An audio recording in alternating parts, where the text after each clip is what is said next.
بسم الله الرحمن الرحيم وأمر أهلك بالصلاة واصطبر عليها لا نسألك رزقا نحن نرزقك والعاقبة للتقوى۔ اللہ تبارک و تعالیٰ سورہ طٰہٰ آیت نمبر 132 میں ارشاد فرماتی کہ اپنے اہل و عیال کو نماز کا حکم کرو، واصطبر علیہا، اور خود بھی نماز پہ قائم رہو، نماز پڑھتے رہو۔ لا نسألک رزقا، ہم آپ لوگوں سے رزق کے بارے میں سوال نہیں کرتے ہیں، نحن نرزقک، بلکہ اللہ تبارک و تعالیٰ فرماتے کہ ہم ہی آپ لوگوں کو رزق دیں گے، والعاقبۃ للتقویٰ، اور جو متقی ہیں، اللہ سے ڈرنے والے ہیں، پرہیزگار ہیں، والعاقبۃ للتقویٰ، تو ان کے لیے بہتر سے بہتر انجام ہے۔ اس میں دو حکم اللہ تبارک و تعالیٰ ہمیں فرماتے ہیں، ایک وَأْمُرْ أَهْلَكَ اور دوسرا وَاصْطَبِرْ عَلَيْهَا۔ وَأْمُرْ أَهْلَكَ، اپنے اہل و عیال کو آپ نماز کا حکم کرو۔ اہل میں بچے آتے ہیں، بیوی آتے ہیں، گھر والے جتنے بھی وہ، اور اسی طرح سے اپنے رشتہ دار متعلقین جتنے بھی اہل میں آئیں گے، تو ان سبوں کو ہمیں نماز کا حکم کرنا ہے۔ نبی علیہ السلام پر جب یہ آیت کریمہ نازل ہوئی تو اس کے بعد نبی علیہ السلام سویرے سیدنا علی کرم اللہ تعالی وجہ کے گھر جا کر ان کے دروازے پر سیدہ علی کرم اللہ تعالی وجہ اور سیدہ فاطمہ رضی اللہ تعالیٰ عنہ کو الصلاۃ کی ندا دے کر نماز کا حکم کرتے تھے۔ اسی طرح سے اگر دیکھا جائے، حضرت عروہ ابن زبیر رضی اللہ تعالیٰ عنہ جب ان کے سامنے کسی بادشاہ، کسی امر و سلاطین کی مال و دولت ہوتی اور اس پہ نظر پڑتی تو وہ فوراً جا کر نماز کی طرف متوجہ ہوتے اور اس آیت کریمہ کو پڑھتے تھے، وَأْمُرْ أَهْلَكَ بِالصَّلَاةِ وَاصْطَبِرْ عَلَيْهَا لَا نَسْأَلُكَ رِزْقًا نَحْنُ نَرْزُقُكَ وَالْعَاقِبَةُ لِلْمُتَّقِينَ وَالْعَاقِبَةُ لِلتَّقْوَى۔ اسی طرح سیدنا عمر فاروق رضی اللہ تعالی عنہ جب رات کو تہجد کے لیے جاتے تو اپنے گھر والوں کو بیدار کر کے اس آیت کریمہ کی تلاوت کرتے۔ یعنی اس کا مطلب ہے کہ ان کو یہ آیت کریمہ نازل ہونے کے بعد صحابہ کرام، خلفائے راشدین، بذات خود نبی علیہ السلام بذات خود اپنی زندگی میں اپنے اہل و عیال کو نماز کا حکم کرتے۔ حالانکہ اگر دیکھا جائے وہ صحابیات تھی، وہ صحابہ تھے، نماز کی ان کے اندر زبردست شدت، یہ انتظار رہتا تھا، نماز کے بڑے پابند تھے، لیکن پھر بھی نبی علیہ السلام، صحابہ کرام، خلفائے راشدین اس کے باوجود بھی اپنے اہل و عیال کو حکم کرتے تھے۔ تو اسی طرح سے ہمارا ایک حق بنتا ہے، فرض بنتا ہے کہ ہم بھی اپنے گھر والوں کو، چاہے وہ بیوی ہو، چاہے وہ بچے ہو، چاہے وہ ماں باپ ہو، چاہے وہ اسی طرح سے ہمارے متعلقین ہو، ان کو ہم نماز کی دعوت دیتے رہیں، نماز کا حکم ان کو کرتے رہیں۔ ایک بات۔ دوسری بات، وَاصْطَبِرْ عَلَيْهَا، صرف اہل و عیال کو نماز کا حکم نہیں دینا ہے، بلکہ بذات خود بھی نماز پہ قائم ہونا، نماز پڑھنی ہے۔ کسی بھی حال میں ہم تارک جماعت نہ بن جائے، تارک صلاۃ نہ بن جائے وقت پہ، کیونکہ ہر نماز کے لیے اللہ تبارک و تعالیٰ نے وقت مقرر کیا ہے، اور جماعت کے ساتھ پڑھنی ہے، مسجد کے اندر پڑھنی ہے۔ ہاں کسی جگہ پہ کچھ عذرات ہو، وہ عذرات جو شرعی طور قابل قبول ہو، قابل منظور ہو، تو الگ بات ہے۔ باقی بغیر عذر کے آپ ہمیشہ بذات خود نماز کے لیے مسجد میں جاؤ، جماعت کے ساتھ پڑھ، اور نماز پہ قائم اور دائم بذات خود رہو۔ یہ دو حکم جو ہیں بہت اہم ہیں، کیونکہ یہاں پر جو ایک خاص حکم ہے، لا نسألک رزق، ہم آپ لوگوں سے رزق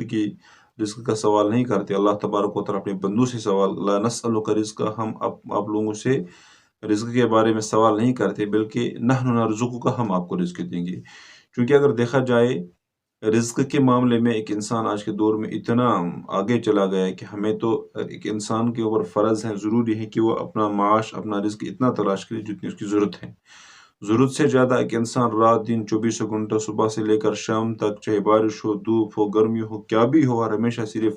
دولت کو جمع کرنے کی دھن میں لگ جائے، معاش کو کمانے کی دھن میں لگ جائے، جس میں وہ نمازیں بھول جاتا ہے، اللہ کے احکاموں کو بھول جاتا ہے، اللہ کی عبادت کو بھول جاتا ہے، تو رب ہم سے یہ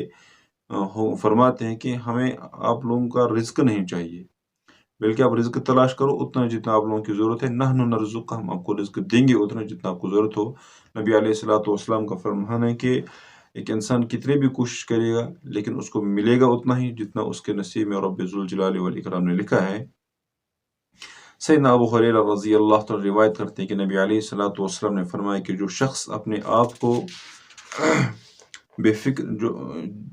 جو انسان اپنے آپ کو بے فکر کر دے، اللہ کے لیے بے فکر کر دے، یعنی اپنے اوپر وہ اتنی پریشانیاں رزق کی نہ ڈالے، بلکہ اپنے آپ کو بے فکر کر کے وہ اللہ کی عبادت میں مشغول ہو جائے، تو اللہ تبارک و تعالیٰ، نبی علیہ السلام کا فرمانا ہے کہ رب ذوالجلال فرماتے کہ ہم ان کے لیے، ہم ان کا دل جو لوگ اپنے آپ کو ہماری عبادت کے لیے فارغ کر دیتے ہیں، ہم ان کا دل اس گناہ سے بھر دیتے ہیں۔ اور جو لوگ اپنے آپ کو ہماری عبادت کے لیے اور جو لوگ اپنے آپ کو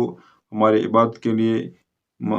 فارغ نہیں کرتے، بلکہ اپنے آپ کو صرف دولت کمانے کے میں مصروف رہتے، تو اللہ تبارک و تعالیٰ کا فرمان ہے، حدیث قدسی میں ہے کہ ہم ان کی محتاجی ان سے دور نہیں کرتے، بلکہ ان کے دل کو مفلس بنا دیتے ہیں۔ مطلب اس حدیث پاک کا یہ چیز ہے کہ اگر ہم دنیاوی تجربے سے دیکھیں کہ ایک انسان رات دن محنت کرتا رہتا ہے، تو دنیاوی اعتبار سے اس کی تجارت بہت زیادہ بڑھ جاتی ہے، پیسے بڑھ جاتے ہیں۔ لیکن جو حدیث پاک کا مفہوم ہے، معنی اس کا اصل یہ چیز ہے کہ وہ تو بظاہر کما کما کما کما کے دولت تو جمع کرتا ہے، لیکن جو گنا اس چیز کا نام ہے کہ آپ کا دل تھوڑے پر بھی بھر جائے۔ آپ سویرے گئے، شام تک اپنا کام کیا، جتنا آپ کو مل گیا، آپ کا دل خوش ہے، آپ رات کو اچھی طرح سے سو جاؤ، اللہ کی عبادت کرو، اپنے جتنے بھی حقوق ہیں ان کو بجا لاؤ، تو اس کو گناہ کہتے ہیں۔ لیکن ایک شخص اس کے برعکس رات دن صرف رزق کی تلاش میں، رزق کی جستجو میں لگا ہوا ہے، اور پھر بھی اس کا پیٹ نہیں بھرتا، تو اس کو محتاجی کہتے ہیں، کہ اس کا دل نہیں بھرتا، گنا اس کے دل میں نہیں ہے، وہ محتاج ہے۔ تو اللہ تبارک و تعالیٰ کہتے ہیں جو انسان